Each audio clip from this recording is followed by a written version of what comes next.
Hello, and welcome to episode 3. If you haven't had an opportunity to watch episode 1 and 2, I want to encourage you to do that. I'm taking you on a journey. And so this episode is around, I'm calling it the room where it didn't happen. If you have any kind of job trauma, and I really call it that because that's really what it is, where you have had situations at work that I'm going to say have been less than ideal, but just have not worked out for whatever reasons. This episode might, I don't want to say trigger you, but might be something that you resonate with. So, this particular episode, I'm going to talk about when I feel like a few different things started to happen. I was in a role at the time where I had been there for, had it been 3 years?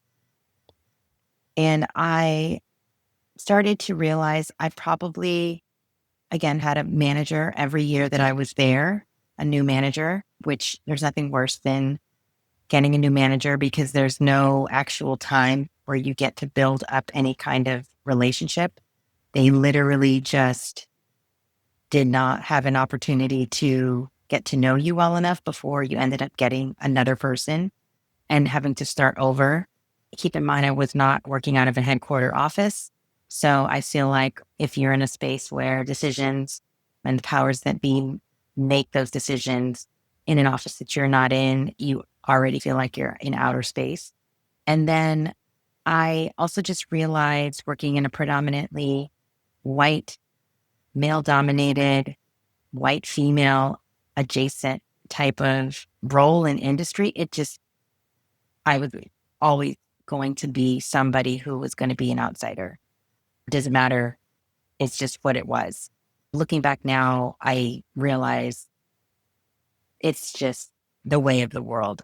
And it's interesting because now people have written think pieces, books, have had so much to say about what it means to be first, only, and different in workplaces that were not designed and built for you. And I think we're seeing the post 2020 DEI landscape where this language became quite prominent to be able to talk about what different people are experiencing in the workplace and how there's no such thing as a meritocracy. There's no such thing as equity. And there's a lot of different experiences happening in workplaces. So this episode is really about how I was able to see my way through a pivot. So I'd been working, 3, 4 years, and I think had gotten to a place where I was like, I think promotion should be on the rise for me. I've made it super clear this is what I want. I've raised my hands for the things, done all the things, trained the people. What is it going to take? And I was really under the impression that I was moving towards that.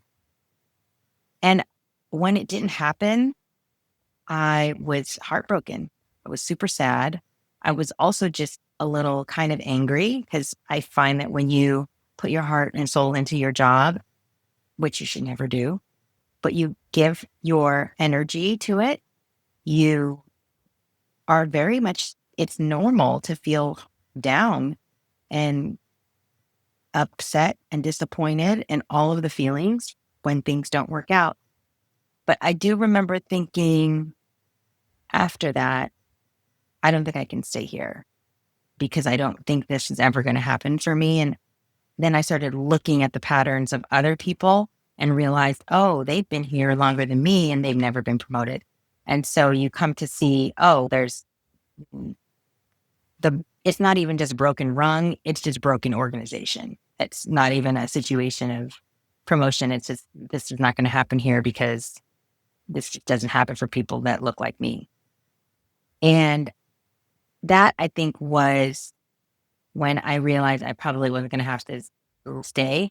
Keep in mind, I think I got put on a performance improvement plan, which looking back now is like classic HR move, which is how we walk you out of an organization when we don't want you to sue us. I find it funny when people in HR do this to people in HR because you think that we don't know that's what you're doing, but that's a whole other conversation. So the exhaustion of dealing with managing other people's expectations and just managing other people's stuff, I think is part of the burnout that happens. And at this point, I think I got myself a coach. So I believe in coaching because I myself have had to get coaching. I don't believe that anybody knows everything. And it's hard to see yourself sometimes when you are in the frame, right? You can't see what you're going through because you're experiencing it.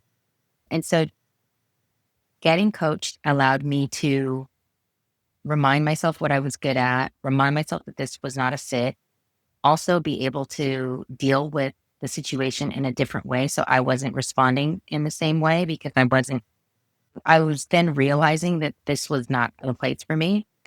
And so I left not in defeat, but in clarity and knew that like I was going to find something else, which I ended up finding something else, not even 3 months later and making a whole lot more money.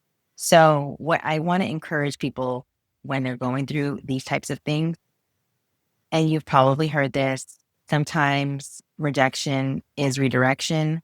Sometimes it's also protecting you from stuff that's just not supposed to be for you anymore. And sometimes we hold on so tight to these things because it's either what we thought we wanted or what we want because we've been working towards it. But honestly, some of it is just not, it's not going to happen. And so I think specifically when you are in these spaces that are not built for you, it's so important to be able to recognize this. But you have to be able to recognize it by stepping away from it and looking at it. And so if people need to take stress leave, I coach a lot of people when they're in these kind of stressful job trauma situations where it clearly not values aligned anymore, meaning maybe it never was, but you couldn't tell, or maybe certain circumstances have changed, be it your boss has changed, or maybe the company's profitability has changed. So many things can happen that allow you to see something that you couldn't see before. And so when that happens, it makes it very easy to realize like this is not something that's going to get better or that I can fix. Some of this stuff is stuff that I just need to see for what it is and figure out whether I want to be here or not. So naming what's happening, I think is very important without being gaslit. I also think leaving on your own terms and just even if you didn't leave on your own terms, realizing that honestly leaving is again protection. And then I just realized I did everything right. And one day I finally admitted to myself that right wasn't the problem, that it was the room I was in. So I've been doing a lot of gardening.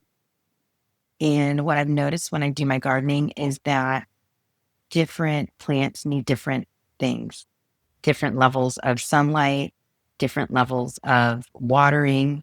Some have different kinds of soil and what they need in their soil. And what I came to realize is I was literally in the wrong environment because when I moved to another place, it's not this difficult. It was actually not this challenging. It's too challenging. I think at some point you have to question whether this is, again, for you and whether this is something you want to do. So I just would love to name this because I feel like whether you lose a job, whether you were downsized from a job, whether you were performance improvement planned out of a job. And I feel like right now, so many women are out of work. Again, whether it was a reduction in force or whether it was a layoff, and you're feeling all kinds of demoralized, possibly even like what the rug's been pulled from underneath you, shocked, and maybe even depressed. I will say it because we tie so much of our identity up with what we do, especially if we are an achiever and you're really good at getting things done or you pride yourself on being smart, and capable, and all of the adjectives that we use to essentially describe ourselves, you also at the same time can be in a place that doesn't value that. And I think when I realized, oh, we're not aligned, not only in terms of environment, but we are not aligned in terms of like values, integrity. I was like, yeah, this place isn't for me. So at this point, I don't feel bad that you're letting me go or I'm leaving or whatever, because this is not it. So I just want you, excuse me, to